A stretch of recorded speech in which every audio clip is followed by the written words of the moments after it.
Anytime you join a new role, at Visa or anywhere, what typically is your priority for the security and intelligence function when you join the organization? What do you want to start on first?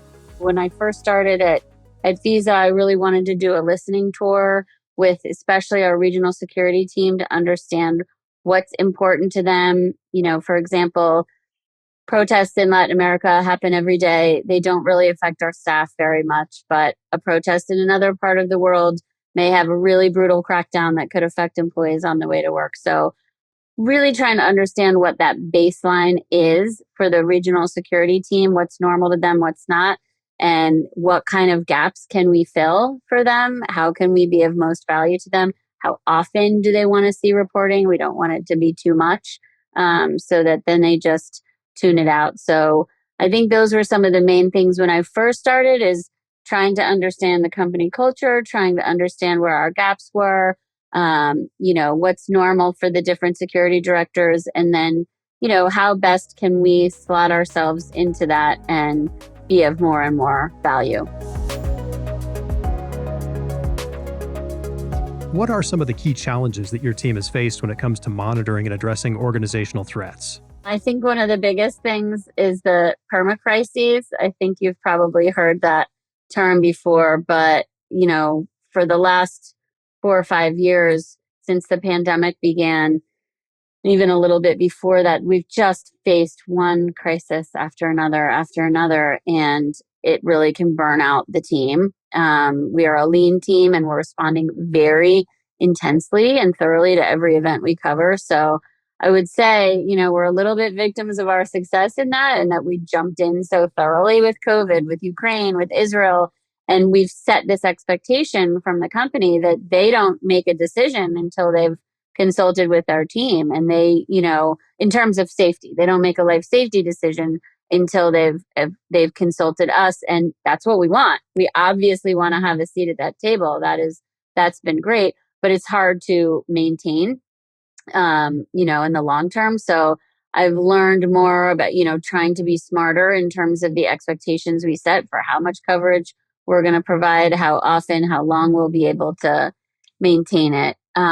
I think we've also had to overcome some challenges in terms of the multifaceted nature of threats. And so we've really had to learn how to build relationships with other teams in the company covering threats from different angles. So whether you're talking about a war or climate change or a misinformation campaign, there's also growing risks that the industry has been reporting on related to insider threats stemming from the isolation that people went through during the pandemic. So there's all these things that organizationally we're facing, that other teams at Visa are also looking at. Enterprise risk is looking at them, cyber threat, fraud, employee relations.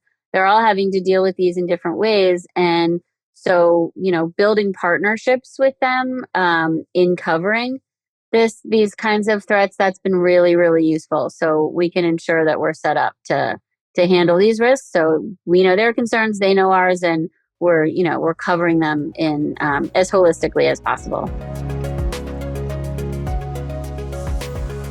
Can you share any stories about how you and your team impacted employee safety?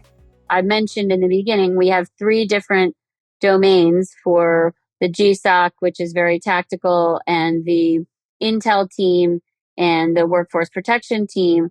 But all 3 of those teams work together in any crisis. So we are really in lockstep. So, that's been a great model. And I would say, the example that probably shows that best in terms of how we have put that to good use was Ukraine, for sure.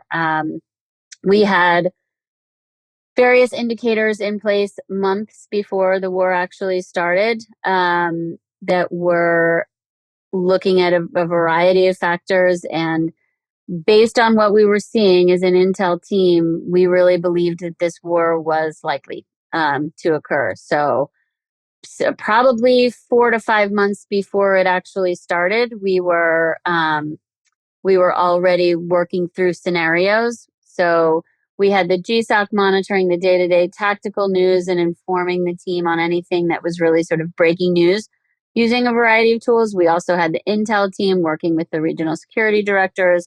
on some scenarios development. If we see these things happening, here are some things we need to consider. So we were developing plans, for alternate lodging, for example, to be available to our many, many employees that we had in Kyiv.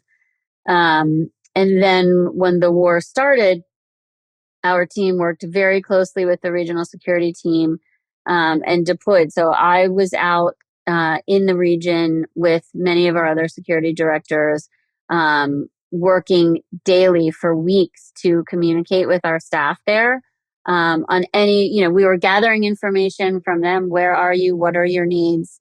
How can we help you? What is your desire? Are you trying to stay, leave, etc.? And then, from my perspective as the intel side of things, I was then gathering information on, exactly what was happening militarily, what were the locations, what roads were blocked, what were we seeing along certain areas, who else do we need to work with at Visa to help people? Is it travel and mobility? Is it employee relations?